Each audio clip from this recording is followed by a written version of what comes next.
Hello welcome. This is cup learning. This is my first video. இப்போ நம்ம பார்க்க போகிறது வந்து அடோ ஃபோட்டோஷாப் அப்படின்னு பார்க்க போகிறோம்.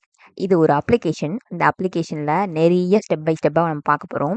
ஃபஸ்ட்டு நம்ம பார்க்க போகிறது பிக்சர் பேக்கேஜ்ன்ற ஒரு கான்செப்ட். அந்த பிக்சர் பேக்கேஜ்ன்றது என்னன்னு மட்டும் ஷார்ட்டாக சொல்லிடுறேன். நீங்கள் ஃபோட்டோஸ் நிறைய பேர் எடுத்திருப்பீங்க. அந்த ஃபோட்டோஸ் எடுக்கிறதுல வந்து பிக்சர்ஸ் வந்து அலைன் பண்ணுவாங்க, அந்த சைஸஸ் பண்ணுவாங்க.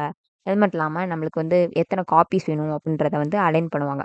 ஸோ அந்த இது வந்து நம்ம பண்ணுறது வந்து இந்த ஃபோட்டோஷாப்பில் வந்து பண்ணலாம். அது பேர் தான் ஒன் ஆஃப் த நேம் தான் பிக்சர் பேக்கேஜ் அப்படின்னு சொல்லுவாங்க. அதுக்கு வேற எந்த அப்ளிகேஷனும் தேவையில்ல.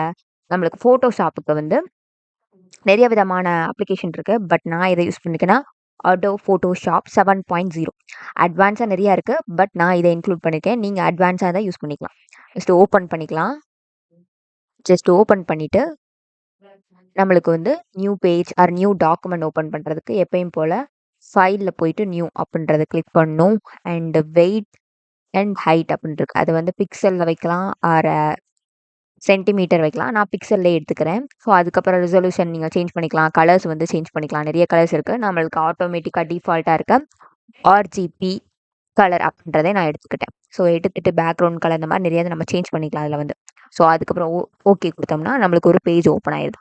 ஓப்பன் ஆன அப்புறம் நம்மளுக்கு ஒரு இமேஜ் எடுக்க போகிறோம். அந்த இமேஜில் வந்து ஃபஸ்ட்டு வந்து ஃபைலில் போயிட்டு ஓப்பன் அப்படின்றது கொடுத்தோம்னா நம்மளுக்கு வந்து இமேஜஸ் ஓப்பன் ஆயிரும். ஸோ இமேஜஸ் ஓப்பன் பண்ணால் நம்மளுக்கு தேவையான இமேஜ் வந்து ஓப்பன் பண்ணிட்டேன். ஓப்பன் பண்ண அப்புறம் இப்போ வந்து ஸ்டெப் பார்க்க போகிறோம். ஃபஸ்ட்டு ஃபைலில் போயிட்டு அதில் வந்து ஆட்டோமேட் அப்படின்ற ஒரு ஆப்ஷன் இருக்கும்.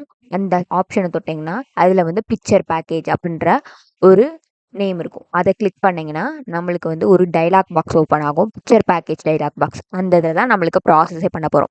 இதில் வந்து பேஜ் சைஸ் அப்படின்றதுல 3 கான்செப்ட் கொடுத்துருப்பாங்க. அதில் வந்து 8.0 அண்ட் 10.0 11.0. இந்த 8.0 தொட்டிங்கன்னா லே அவுட்டில் வந்து வேரியஸ் மாடல்ஸ் கொடுத்துருப்பாங்க. நீங்கள் உங்களுக்கு பார்த்தாலே தெரியும் இதில் வந்து அலைன் ஆகுறது. தென் அதுக்கப்புறம் பார்த்தோம்னா ரெண்டாவதுல பேஜ் சைஸில் வந்து 10.0 அப்படின்றதுல பார்த்தோம்னா 2 கொடுத்துருப்பாங்க. லைக் எப்படி சொல்கிறதுனா இந்த சேஞ்ச் ஆகுறது உங்களுக்கு தெரியும். அந்த இமேஜ் வந்து தெரியுதா? அடுத்து வந்து அதே இதில் பேஜ் சைஸில் தேர்ட் ஒன் 11.0 தொட்டிங்கன்னா நம்மளுக்கு வந்து லே அவுட்டில் ஒரே ஆப்ஷன்ஸ். இப்போ நான் என்ன பண்ணியிருக்கேன்னா பேஜ் சைஸில் வந்து 10.0ல் 2 அந்த தான் ஆப்ஷன் எடுத்திருக்கேன். இப்போ எனக்கு வந்து இந்த 2 மட்டும் வேணும் அப்படின்னு சொல்கிறேன். பட் இந்த ஃபஸ்ட்டு ஒன் இமேஜில் வந்து எனக்கு வந்து வேறு இமேஜ் வேணும் அப்படின்றதுக்காண்டி அந்த மாதிரி சாய்ஸ்லேயும் சில பேர் இருப்பாங்க. அதுக்கு டபுள் கிளிக் நம்மளுக்கு வந்து இமேஜஸ் இருக்க டைலாக் பாக்ஸ் ஓப்பன் ஆகும். ஸோ அந்த விண்டோ ஓப்பன் ஆனோன்னா நம்மளுக்கு தேவையான இமேஜை வந்து மாற்றிக்கலாம். நான் சேம் இமேஜஸ் விட்டேன். இப்போ வந்து வேறு இமேஜ் சேஞ்ச் ஆயிடுச்சு. உங்களுக்கு அதிலே தெரியுது பார்த்தீங்களா? ஸோ இப்போ வந்து ஓகே கொடுத்தீங்கன்னா ஒரு 2 செகண்ட்ஸ் கழித்து நம்மளுக்கு ஒரு இமேஜ் ஓப்பன் ஆகும். அதுதான் நம்ம அலைன் பண்ண first image and second image. இதே மாதிரி நிறைய லேஅவுட்டில் வந்து வச்சு பண்ணலாம். This is the picture package. Thank you.